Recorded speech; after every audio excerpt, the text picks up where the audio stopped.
Cool. Okay. I think we're reaching critical mass. Lots of wonderful little squares here. And thank you all for those who can. I know like Emma is at the airport, etc. But thank you all for keeping your cams on. As I mentioned in the email, it's super discouraging to talk to gray squares. So all these lively squares will hopefully make for more lively discussion as well. So thank you all for coming. I'm going to do a very brief intro. I'm going to try to be like very strict about time. Usually I am, not the best with the timer. So I'm going to have, thanks, Emma. Try to keep the conversation going, etc. Just a little bit of an introduction. As you guys all know, either from like the post that you saw or the tweet that I sent out, I'm head of design at Flexpa. And this is my second time being at a startup, being the founding designer or only designer, and have just noticed, you have so many people to get feedback from within your company, but sometimes it's nice to get like an outside perspective, or in general, the healthcare industry is just so complex. There's so many angles of it. So just to hear how other people are designing for patients or clinicians or, whichever other user base you have is just like really helps us have a rounder picture of this space and design better for our own users. So I'm super excited we're all here. Thank you all to everyone who sent me a topic or a discussion, or if Stephanie is already here, she'll be sharing designs for feedback in the middle of our session too. So super pumped for that. There were a lot of topics. So I did my best at consolidating them into groups or into like subjects that I'll post in the chat that we can discuss. But there is an agenda, but I hope this is free form. I hope you can all get value out of it as well. So chime in with like follow-up questions, chime in with whatever else. We don't have to be super strict, just want to have the agenda so that we don't have any lull moments really. Okay, the other logistics and etiquette, everyone's already got cams on. Thank you so much. Because there's an awesome turnout, we won't have time to do like a round of intros because I think that would take the entire time. But something we can do is if you go into participants and then hover over your own name, the 3 dots, I think you go to more, you can change your display name here. So I'll do the same. We could just do something like Angela Liu, head of design at Flexpa. That way people sort of have an idea of who you are. And in addition to that, when it's your first time talking, feel free to give a brief intro. So I will also change my display name, which I thought carried over, but head of design at Flexpa. Here we go. All right, perfect. So yeah, feel free to do that anytime during our chat. Okay, last thing, thank you all for coming. Flexpa has generously offered to sponsor your lunch, your coffee, your break, whatever it is that you are doing now or will do afterwards. So I will send out those gift cards through our giftogram platform afterwards. Okay, 6 minutes is enough of me just talking. So to kick it off, because we have people from every subsector of healthcare, etc., and also as a way for us to get used to this raise hand feature that I would love for us to use to chime in for conversations. I'm just going to do a couple quick polls so everyone has a visual of what's the spread here. So the raise hand feature is in reactions, oddly. Being a group of designers is not where I would put a raise hand feature, but reactions, raise hand. So could I get a raise hand for everyone here who is in their first 0 to 5 years of product design or product or whatever the adjacent is? Cool. Oh, thank you for raising your actual hands. If you can also raise the digital hand, that would be awesome. Sweet. Okay. And then swap that for those who are in their 5+ years of designing. Nice. Zoom is doing this chaotic thing where it's shifting all the boxes based on who's raising their hand. Okay, lower hand. How about you're currently working at your first healthcare company, first experience in healthcare? Nice, about half. And then by, deduction, I won't have the other half raise their hand. And then let's try, so lots of sectors out here. How about, raise your hand if you're at a company that's designing for like a specialized condition or group of patients. All right, those are resident experts. How about any medical device companies? No medical device companies. I guess those guys didn't show up today. How about clinician facing? All right, lots of lots of clinician facing teams. What about, I think we had one person who actually was a clinician. Are you here? Yes, Tejas, there you are.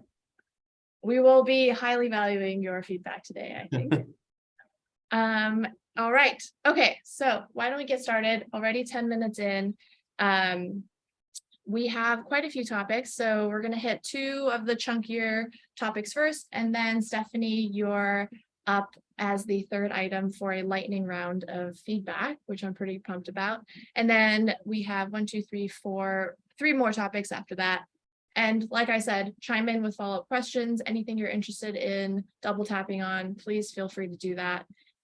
For the rounds, I think what will help with the like unmute, mute, unmute games is if you raise your hands, and I think Zoom is going to order you anyways, and we'll just go in that order. All right.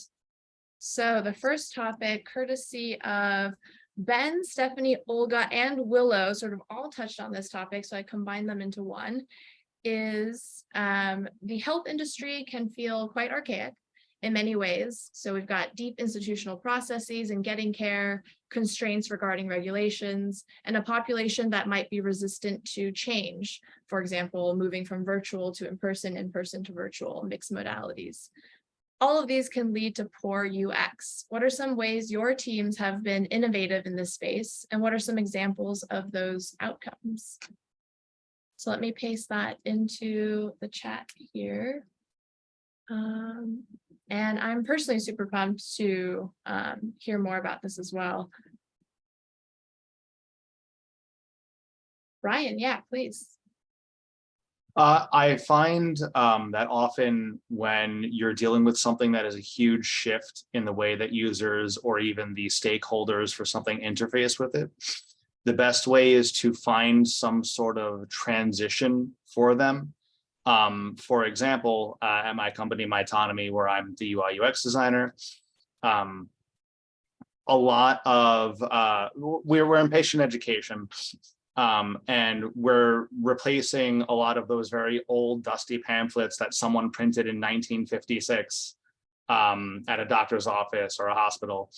And so we found that through our video content, a lot of patients are very happy, but a lot of clinicians are having a little bit of a hard time getting used to a digital format for how their patients are interfacing with education. So we hired a hand of designers and copywriters who then sort of reformatted the videos into PDFs. That way, it eases in the digital sweep of what our platform offers and kind of gets a foot in the door for them, while at the same time still being hosted in the actual video content.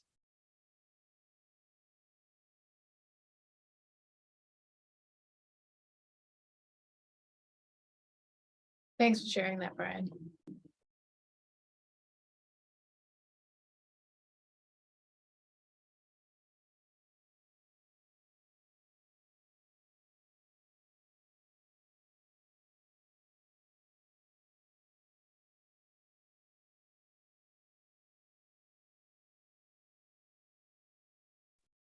Should I just unmute her?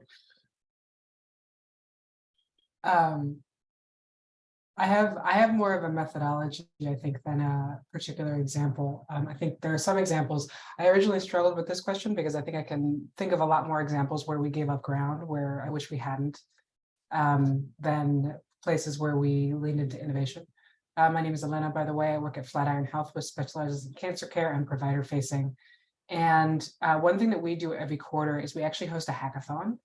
And we sort of try and give space to anyone really in the company, especially engineers who kind of want to take an idea that maybe has been on a back burner or one that's sort of a stretch and just kind of devote some time to running with it.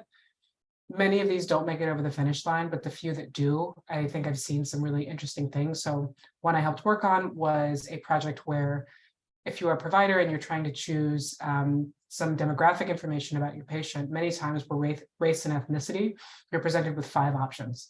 And those options do not encompass most of your patient's identities, and they come from legacy systems. And what we tried to do was actually be able to surface a full range of options. I think there were 182 or 183, and allow it to be much easier to search and discover those. And that's something we are currently working on figuring out how to implement into the EHR, but it sort of just needed a proof of concept, which I think hackathons are really excellent for.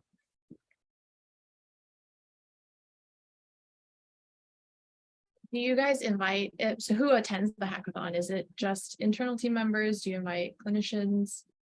So it's just internal, and we do actually have quite a few clinicians on staff, luckily. And because these are part of the infrastructure of the company, the clinicians and the clinical folks will set up office hours. So you can sort of step in as a team and talk directly to a clinician with time that they've set aside to be able to sort of pressure test some of your ideas. That's awesome. It's not so much, I guess, an example, but also a strategy that our conversation is reminding me of is I currently work at Flexpa, but I previously worked at Oscar Health, which is an insurtech company.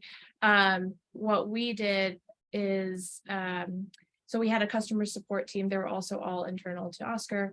And we would have several of our team members, so engineers, PMs, marketing, designers, anyone who was basically interested, and everyone was encouraged to listen in on one customer support call like per quarter, which really like builds empathy in a way that you don't realize would, because obviously like, oh, listening to the user, that really helps. But for the most part, I forget which one of our, I think a customer support agent said this, but they're like, you know, no one engages with the healthcare system unless they have to, which probably means they're not like, oh, like, how's your day? How's your dog?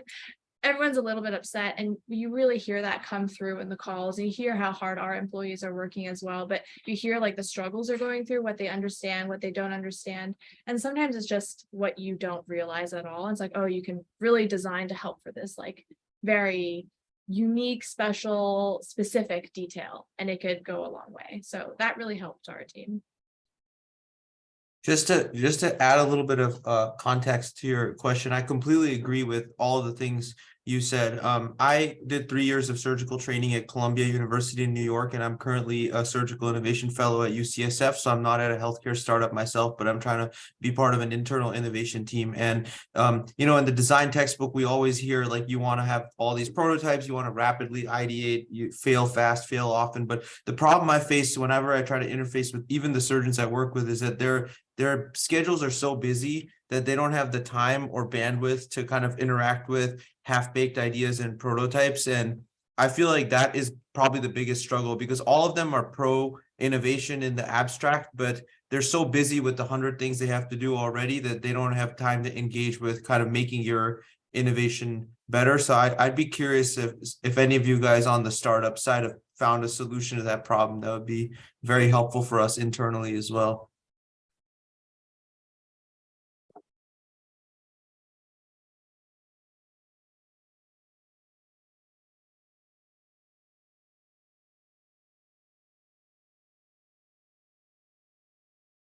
While others who have probably more useful input are thinking, I was smiling when you said that, because at Oscar, I worked on the clinician facing team and definitely exacerbated that problem, because we just wanted to involve clinicians so early that we would come with like a couple totally half-baked ideas, partially baked. It's like hasn't even gone in the oven yet. Just like, well, what do you think of this? What do you think of that? But I think something we also learned is like, and correct me if I'm wrong, Tejas, but as clinicians, you're so focused on like your day-to-day, your work, you have like these processes, you have these patients, to totally come out of that and be like, magic wand, what would you want, was actually like a huge mental shift that was difficult. And it was difficult then for us also as the internal team to empathize sometimes with like like there's a very structured way of doing things, and this is why, and there's like a particular reason, you know, as experts in the field, you guys are working in this way, and like to try and design like super creatively sometimes wasn't what was needed or wasn't what was productive.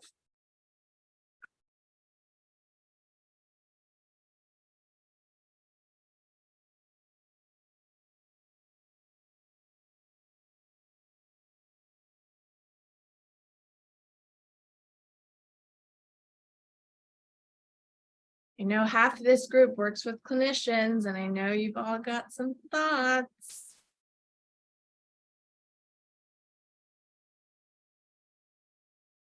Stuart.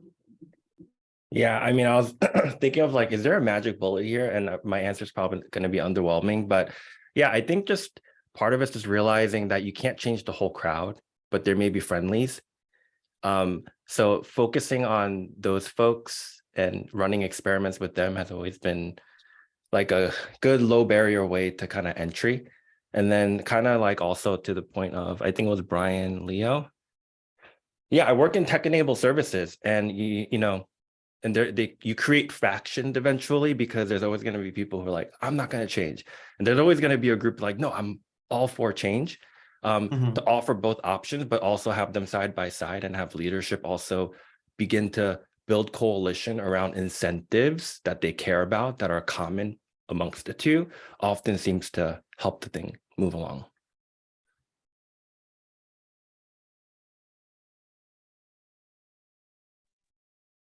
And just to read some of the things going on in the chat, Elena mentioned we've created groups of fellows that opt in. They are compensated, and we ask a certain amount of time a month from them where we bring ideas and get feedback. We're able to set expectations and make sure they are paid for their time. Opt in, yes.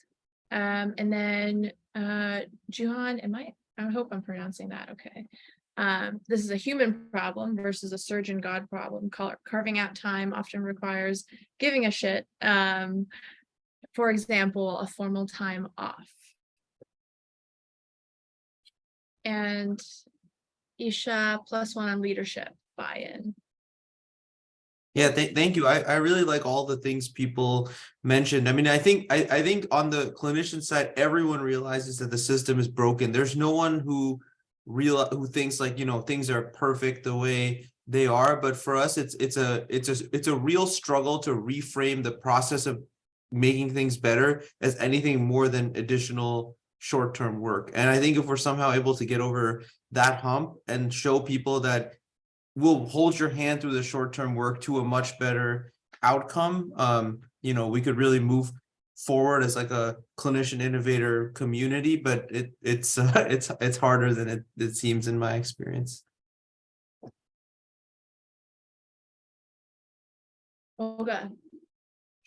Yeah, I guess if we're trying to find more clinicians who would give input on innovation, maybe it's helpful to look for people who are already involved in clinical research, as opposed to people who on the day-to-day, they do shifts all the time and they work in a hospital setting. I know that some clinicians, they work part-time in a clinical setting, but also they'll do clinical research, and those people might have more time and might have more of a bird's eye view to be able to give ideas that would be helpful for innovation.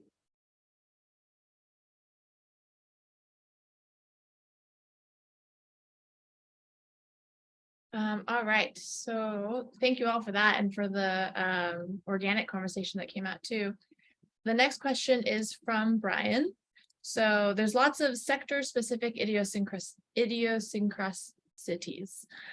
Often each sector has a set of design trends or requirements that run against or are antithetical to what might be considered generalized best practices. Does anyone have any examples of that in healthcare that you've seen? And I will paste that here. Oh, and on the last question, Emma said, we work with consultants who have devoted a lot of time and research into things that help us fast forward a little bit. We rely on this history to make us make better decisions quickly. I think there can be a whole conversation around previous research and the best use of those. But yes, this next question is sector-specific idiosyncrasies. Are there any design decisions you've made that feel kind of antithetical to best practices, or maybe don't go with design trends? Gaurav. Yeah, hey, I'm Gaurav. So I work at Vile, and it's basically a tech-enabled CRO. So kind of a bit different than maybe like a more clinician-focused thing. So it's kind of focused on building software for clinical trials.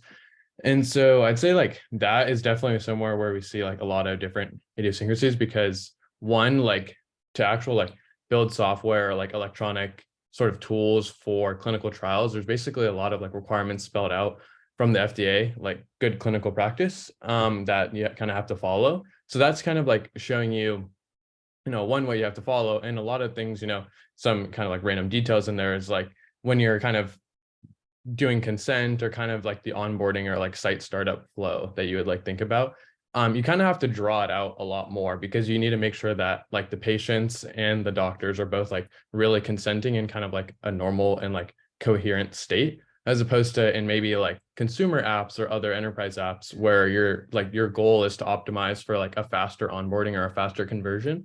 So I found that very interesting, coming especially from like that land, and then working in like sort of like a more clinical trials setting where you're really trying to like draw everything out, make everything as explainable and like sort of like drawn out as possible, as opposed to like optimizing for like short-term metrics there, which is pretty interesting from that side. A question from the chat for you and everyone else is, what's the best patient consent you've seen or used or designed?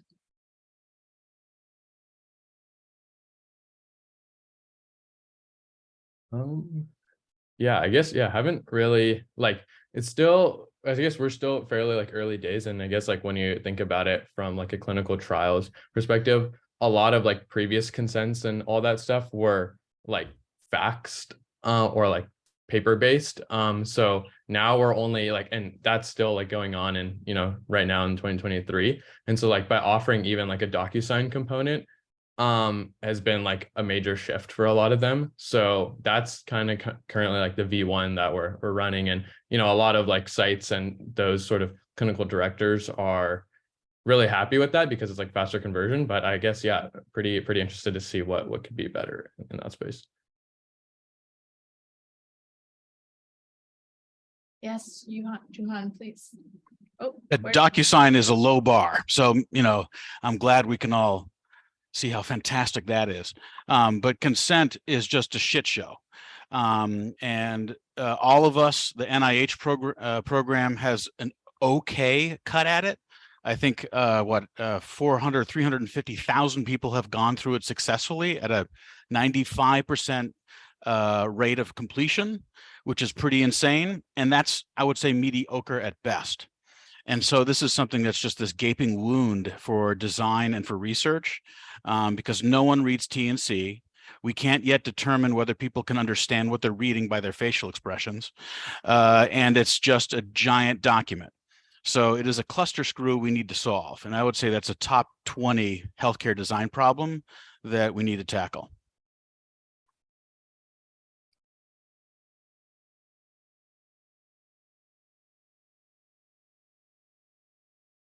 Oh, sorry.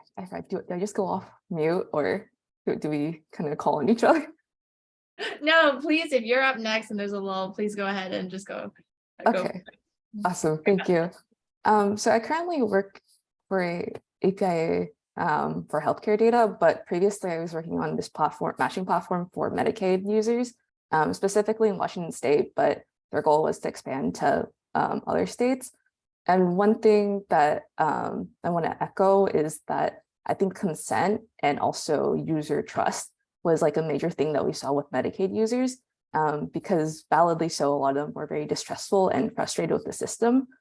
So one thing that I noticed a lot that we had to do that was a little antithetical to streamlined design that we see in like a lot of like shiny apps nowadays is that there were a lot of intentional obstacles or kind of checkpoints for information that we would have to put.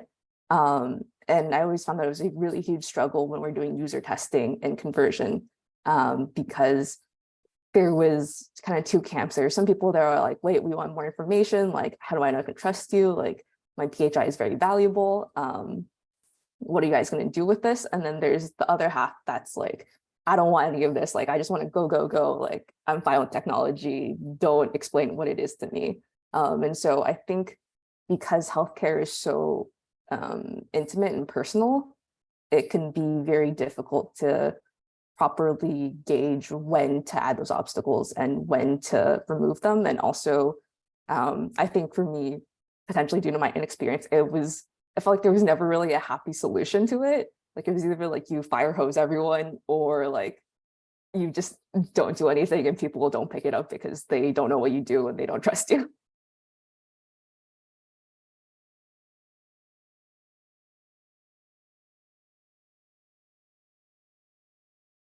Stuart, go for it. As Josephine mentioned, do you guys see the little hands go up to the top left, right? Okay, you guys also see that. Yeah, feel free to just take over as soon as there's a lull if you're up there.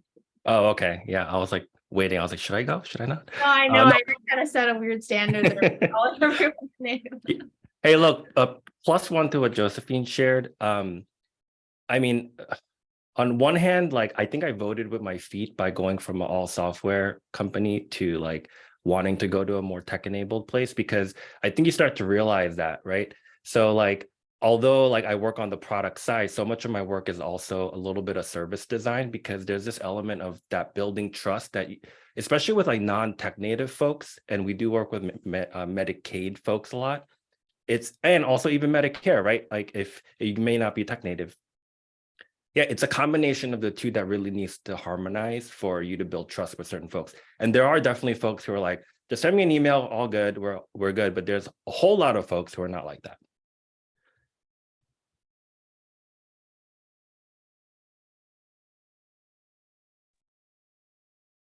Guess I'll go.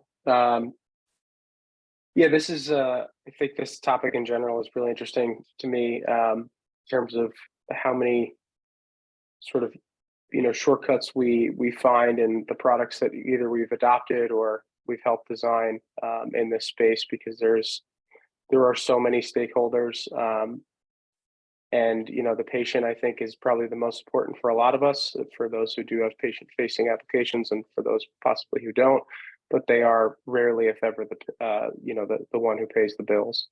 And I find that struggle, some of these topics have brought up a lot of examples in my head, and just piggybacking on the consents, that's an area where we have incredible conversion rates, but we know as a design team that our patients have very little understanding of what they're consenting to and what they're signing in almost every case. But because the conversion rates are so high, it's such a difficult fight internally, because it's going, we're almost fighting against revenue, which at a startup is really hard to do. How do you fight against growth, and pretty much say, hey, we're doing something and we're probably not doing it in the most ethical way, when the business sees a very low downside. So not necessarily an answer, but probably more questions there, and wondering if anyone has experience with that, in fighting that battle sort of with your business side. Yeah, I'll leave it there.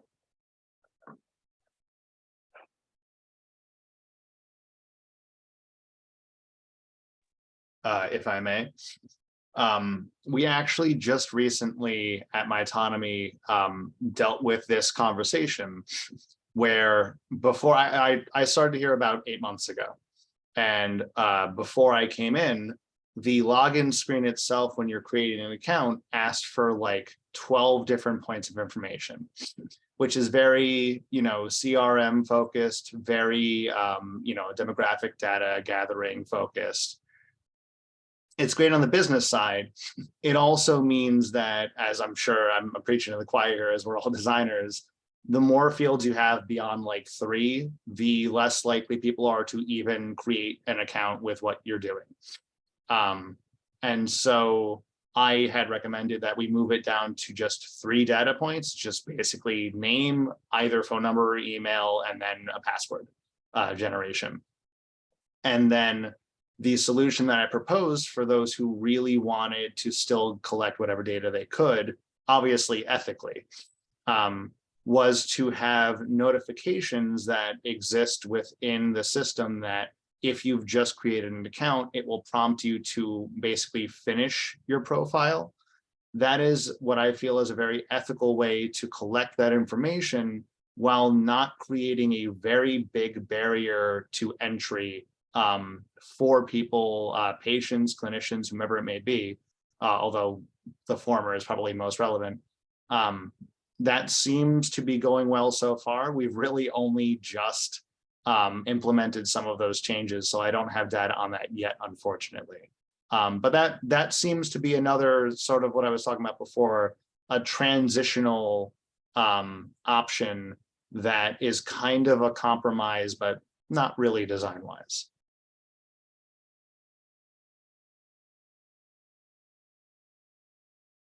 On the note of consent, one thing that we do at Flexpa is on the screen where you are consenting to, like, you're sharing your data, this is what you're sharing, here's TSC and privacy policy, is we also make it clear how you can disconnect your data. And we find that builds trust, like, immediately, like, oh, here is like the place where I'm going to give them the data, but also I have this out should I ever want down the line to disconnect. Since launching that feature, we actually haven't seen too many requests to disconnect, which is interesting. They have that available to them. There's one part that's like you can email support. There's another part that's self-service. So I think just by showing like, oh, we're not taking your data, stealing it, storing it, and like doing all these like weird things with it that you can't get back, I think it builds a little bit of trust in that way too.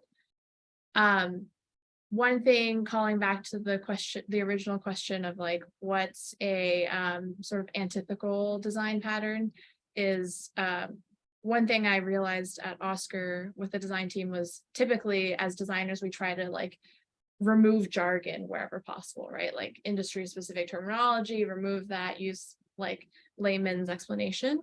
We actually found that would be more confusing in healthcare because you're not the only like node that a patient is interacting with in the entire healthcare system. So if we, instead of explaining as deductible, explain like, this is how much you have to pay over the course of your plan, they're going to go somewhere else, see deductible as a term because everybody else is keeping that term. It's an industry term, it's the legal term. They're going to be like, well, how does that number match to what Oscar's telling me this number is? So we actually keep all that terminology, but you can still design around it, like adding explanations, but not removing these terms. So I found that pretty interesting, keeping jargon as a strategy. It's really interesting to hear because I think I work at Sana Benefits. We are health insurance for small businesses, but also have a primary care facility. So taking on both like the payer and provider side of things. And I think that was our approach too, was like, let's simplify this. Let's help people understand. And yeah, it becomes like one more mental hurdle for that lack of consistency, right? But then you don't want to be consistent with a terrible experience. So we're constantly in this space of like, where can we simplify without confusion? And our assumptions have been wrong a lot in that, kind of what you said, Angela.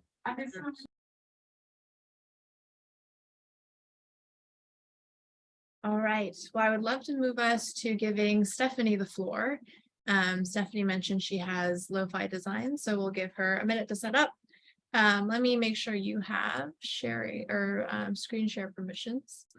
All participants, there we go.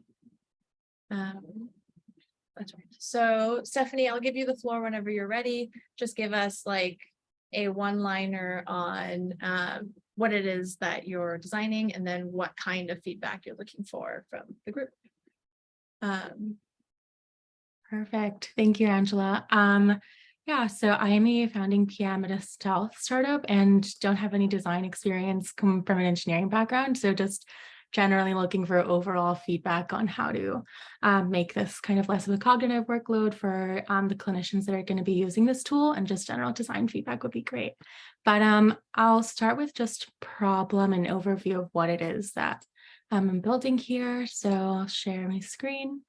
But generally, I work at the startup and we provide care delivery to patients. And part of that means that our clinicians fill out this very, very long PDF, which I've condensed into 3 pages, but these assessments generally tend to be about 40 pages on the lighter note. And it's really difficult for them to kind of, tally up different points and, add in ICD-10 codes, which takes a lot of manual effort. And so part of what we're building is a digital version of this assessment that our clinicians can use at the very beginning, at the intake stage. And then with the information that they're putting into the assessment, they can use that into care plans in the future. So I can zoom in a little bit here. One of the things here that I've added is, this drop-down functionality where we can just provide the ICD-10 codes just to reduce that workload of manually writing things out. And the way that our nurses typically, or our clinicians fill this out is on paper. So on PDF, or they'll open up Microsoft Word. And we have experimented most recently with putting this on DocuSign. And now we're just kind of ready to, as some of the other folks mentioned earlier, take this on a more supercharged level. So this is kind of what it looks like on a lo-fi level. And then I've created a hi-fi version, and sorry that it's not that great. But generally condensing, the amount of scrolling that needs to be done with all of the different sections here, and then having the questions that are from that PDF section, and then automatically scoring the sections for them and giving them a recap when they've completed the assessment. And so this is what it looks like bare bones. And then what this looks like filled out is something like this. So we have those ICD-10 codes populated. Clear a section to kind of add notes. So something that we see our clinicians do a lot is kind of scrambling or scribbling down on the side of this PDFs. And when we want to QA these assessments, it's kind of difficult for them to keep track of why they scored something specifically. And so we have that option to add in those notes and then tally up all the points that they added in throughout the assessment for however many pages and questions there are. But yeah, I'll pause there. Would love just all feedback that y'all could provide, and super appreciate it. Stephanie, would you be comfortable dropping the prototype link in the chat? Yeah, for sure. That way, everyone on the call can also leave comments in there. Yeah, that'd be great. Thank you so much for suggesting that. So Isha asked in the chat, did you already conduct any usability tests on this? Yes. So part of what we do, or that I've been doing with the clinicians on our team, is just doing roundtables with them and one-on-one usability sessions to see what their reactions are and just getting their feedback from the early stages. And I think the main feedback that they gave is that they wanted the ability to add notes even when there isn't a scored section, and overall having the ability to just kind of write a summary from what they evaluated from the beginning to the end here. So that's something that I'll add in after. But yes, did conduct some usability sessions. And then I think after we wrap up this hi-fi design, then this will go off to engineering to see how it looks like in a staging environment. Really quickly, and then Juhan, I know you have your hand up for feedback. Stephanie, would you mind sharing a link that's public? I think we're all requesting access right now. Oh, sorry. No worries. This happens all the time. There we go. Perfect. There we go. I think it should be the same link.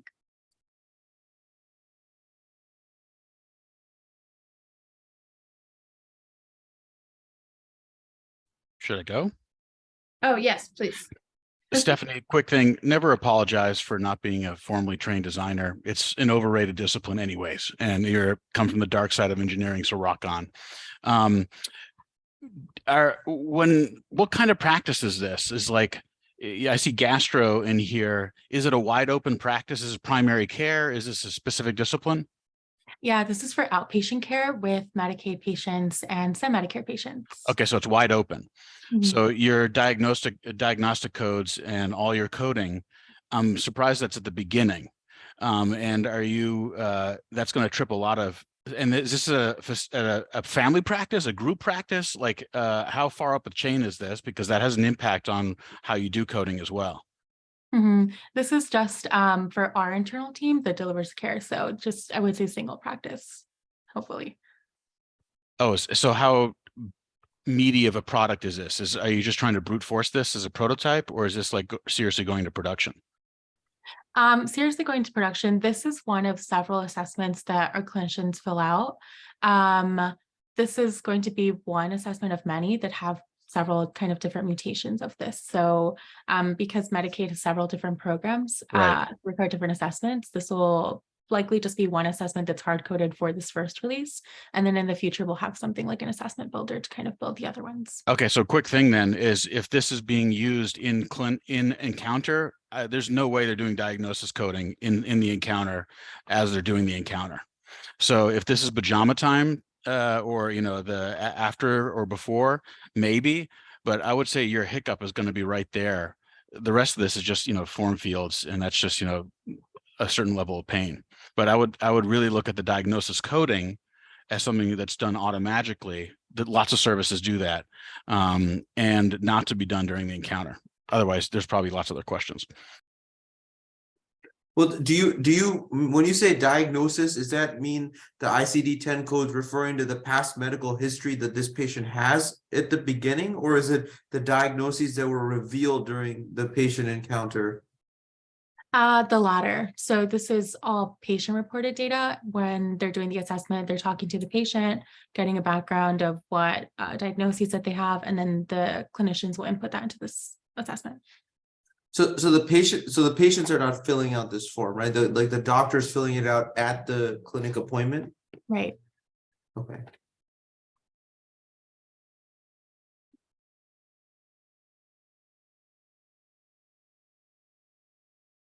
Do you guys like, and just like a general question, when you see forms like this, do you like the model of having a vertical scroll with sections, or do you like the idea of having basically one question being asked at a time, and then it kind of slides or swipes, and then you have like a horizontal carousel through the questions, just to reduce how like overwhelming all the information is at once? I don't know if there's a best practice on that front.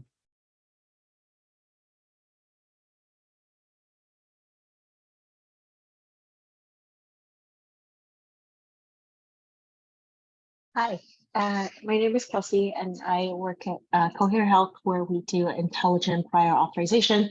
And one of the things that is in this process is called clinical assessment questions. And what we found through lots of research and lots of observation is that people tend to prefer having all the questions together instead of having them one by one, mostly because everyone has different ways of answering these questions in different orders. They're referring back to patients' imaging, patients' documents, patients' other evidence, and it doesn't always make sense for them to see one question at a time, not knowing the context of like all the questions that they're going to answer. I know that's not exactly the same as like this form, but just some perspective there. Yeah, and to Kelsey's point, when I was, working with the clinicians, I think something that they relate is that the patients kind of don't follow this linear structure of going through all of the different sections that they're scoring. And sometimes we'll talk about a different section earlier in the appointment versus, later on. And so they really wanted to have the latitude to bounce between different points and not be confined to navigating between different sections and questions. And also I feel like the amount of questions, I think this assessment in particular has somewhere around 80 or 90, would have been difficult for them to kind of bounce between back and forth, but was also curious on that front about carousel, horizontal scrolling versus vertical.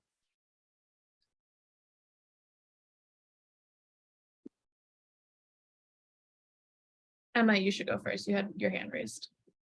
Yeah, just from sort of like a usability standpoint, I've not observed clinicians using this, but just as I'm looking at this, my eye going left to right, left to right, left to right, to sort of figure out where I am on the page, like having those answer inputs feel a little bit far in proximity from the thing. And then those like the 0 to 3 ratings feeling very repetitive, and I almost have to like go back to the left and double check to make sure I'm in the correct section to mark that input.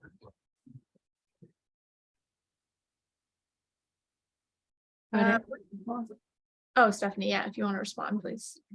Oh, no, I got it. That was helpful. Thank you for sharing.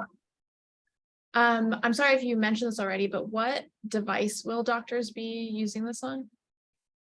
This is typically on a laptop or web. Okay. One consideration, I guess, would be if they're moving fast and they're like, your doctors are like, they're listening to the patient, they're thinking, they're inputting, there's a lot of mediums happening of output. I would be curious to see if having these like touch targets a little bit bigger would be more helpful. I know the radio buttons are the typical like selection style, but if they were bigger buttons so that the doctors don't have to be as precise when they're going through, that might be helpful. I wanted to sort of piggyback off of some of the comments that have already been, and I'm writing comments in the prototype. I hope you can see them. Most of them are usability based, but I think that I agree a lot with the sort of comment that a lot of the scale are, because all of the scales are the same, I believe, for the most part. Maybe there are a couple that are different, but given that users are going to be going through this a lot and kind of maybe understand what 0 to 3 might mean eventually if they're using it repeatedly, consider maybe making that information referenceable, but not always visible. And I think what that might do would be to open up this space to maybe make this scale horizontal and a little bit more user-friendly with regards to clickability and with regards to, like, I think that comment about I'm sitting in front of a patient and I want to be able to click and know exactly where I'm clicking is really valid with regards to how this might get a little bit shorter, how these click targets might get a little bigger. And I think, again, with this idea of navigation, you mentioned users maybe jumping around a little bit. I think that you have some things at the top, and I don't know if it's just the prototype, but you have a few things at the top, one of which is the save as draft and confirm, so your CTAs, your calls to action buttons up there, as well as your navigation. And I wonder if there's opportunity here to make both of those floating so that it gives users a little bit more flexibility with regards to how they're filling this out, so that no matter how that interaction with the patient is going and where they need to go in the form, or if they need to pivot and save or complete, they always have that option no matter where they are in the form. Yeah, thank you for that. And yes, that is the goal, is to make this floating or sticky so that this is always accessible and they can just navigate the assessment through here. Thank you for that. All right, please feel free to keep adding comments for Stephanie in her prototype.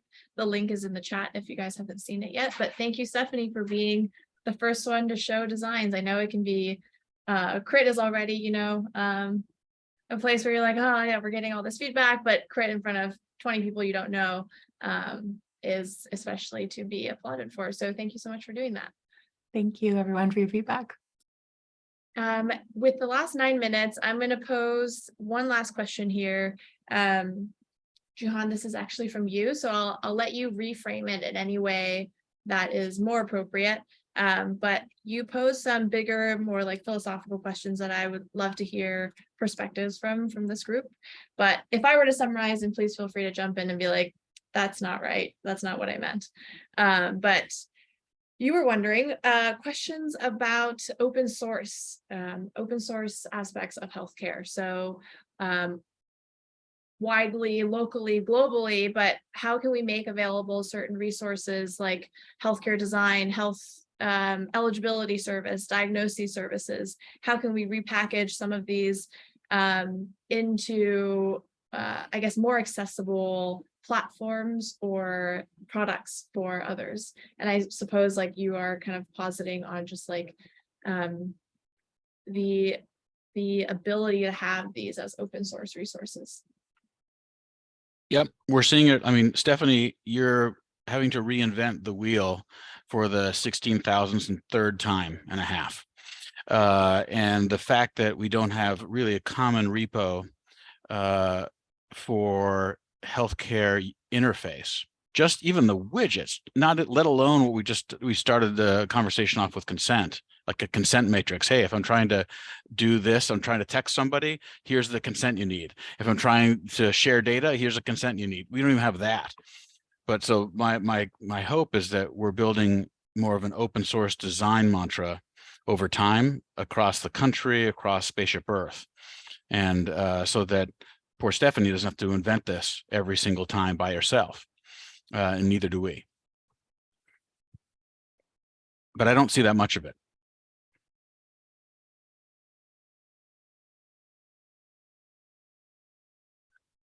as people are thinking, what this reminds me of is like the meme that's like, oh, we're going to create a standard that that like, you know, replaces all standards, says the 87th standard.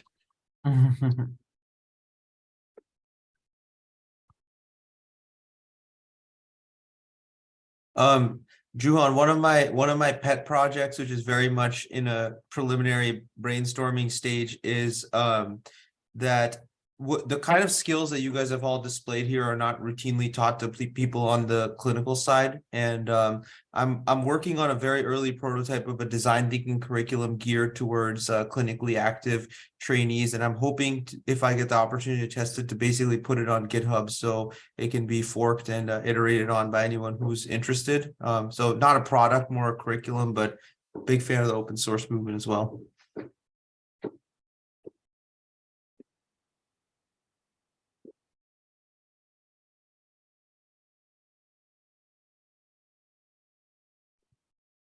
I think another interesting point is that because a lot of people don't really understand, I shouldn't say people, a lot of stakeholders, clinicians, and people who are not part of the tech field or design field don't fully understand what it means for something to be open source. I have heard them on occasion say that they see HIPAA issues.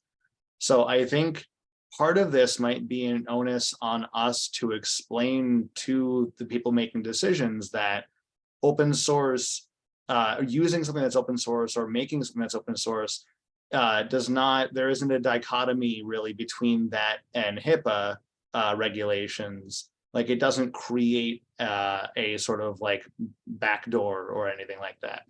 And I think communication is probably a big part of that. Honestly, and I think we all said we were in the US, I think the privatization of healthcare is probably a huge barrier for open source in our field, because so many stakeholders just want to keep everything where it is and consider their intellectual property to be, you know, a gold mine that shall not be disrupted.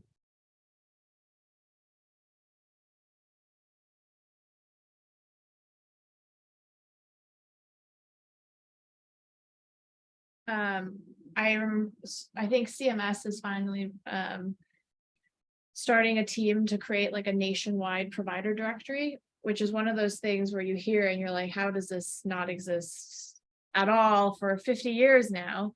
But it is nice to see like CMS starting to pick up on more of these things, that everyone can tap into the same provider directory. I think that's another thing where like everyone on this call has probably tried to get a source of truth for provider availability and provider location, provider phone numbers, and it's impossible to get that accurately. And it does actually impact end user care in a very direct way.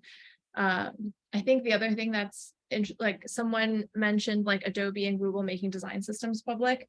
I think another that would be great to see more in the healthcare space is sharing of these like best practices, I guess. Like even Karen, who does like the Karen Code of Conduct, they have a UX guide too. Would love to see that sort of like brushed up from a visual design perspective, but their philosophies are there. It's like what makes good consent design. They do have a perspective on that as well. So to see more of that is pretty cool. With regards to like the whole idea of open source, let's say that you have some, you know, analytics platform or widget, whatever, that you want to make open source and that any healthcare group or institution can bring their own data into. What is like the process for doing that? Do you just define like the CSV columns and say, here, like as long as you have these column names, you like put your own data into it and run with it? Like what would be the practical steps to like open sourcing a healthcare widget? That's a harder and longer question, Tejas. We can talk about that over more alcohol. But part of this is open source means you have a license attached to it. It's the first thing. You have to have it publicly accessible somewhere. And the third thing is you have a community. The community can start as you that does something about it. Those are the three tenets of open source. How you go and do that specifically within each organization requires different gymnastics, different humans to, you know, get in touch with, and different processes. That's a tougher question. And whoever's talking about, was it Brian talking about communication? Yeah, open source is complicated, really complicated. And I've been in it for a long time and I still screw it up and don't know it. And so it's like for someone to come off, you know, in the boardroom and you just spill open source to them, it's just not going to work. Just a comment around open source. So I come from a different world than most of you guys because we're an open source project, but it's a software project for doing healthcare analytics. So we're trying to basically open source all the code and logic to do all the standard healthcare measures that everybody's reinventing the wheel for calculating. Things like the CMS readmission measures, HCC risk scores, calculation of medical economic standard, things like PMPM and PKPY, spend and utilization, things like that. So, and the way, yeah, what Yuhan just mentioned is completely right. You basically, we started by writing all this code, putting it all on GitHub, getting an open source license, and then just you have to have a standard about how do people adopt this. And so it's different for the design widgets because we're doing code. The way we've tackled this is we just say there's a data model that if you put all your claims data, for example, in this data model, or you put all your medical records data in this data model, then all of this code just runs out of the box. But you have to have, somebody has to do other work up front to take, you get data from a payer in a certain format, you have to transform it into the data model that we designed so that everything can run out of the box from that data model. So I don't know if there's an analogy there with design widgets that you could just use, but in the data world, that was our approach.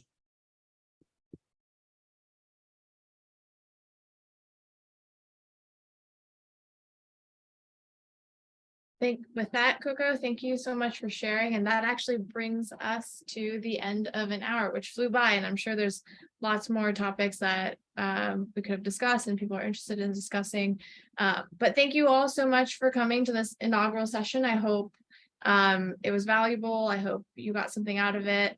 I will be sending out a feedback form like a good designer, want to iterate on this as a product as well. So yeah, please let me know what you thought. Please also shoot me any topics you're interested in discussing next month. And also if you have any design, so following in Stephanie's lead, if there's anything you want to show and just kind of have a lightning round of feedback, please send that my way as well. But thank you all so much. This was so awesome. I'm taking lots of notes. I'll be sending out an email recap with the topics, discussions, and also the recording for anyone who wants to review. Stephanie, it might be helpful for you with everyone's feedback coming in at lightning speed. But this was really awesome. I've learned a lot and I really appreciate all of you guys hopping on. So it was great to meet you all and hopefully we all get to jam again in a month. Thanks, guys.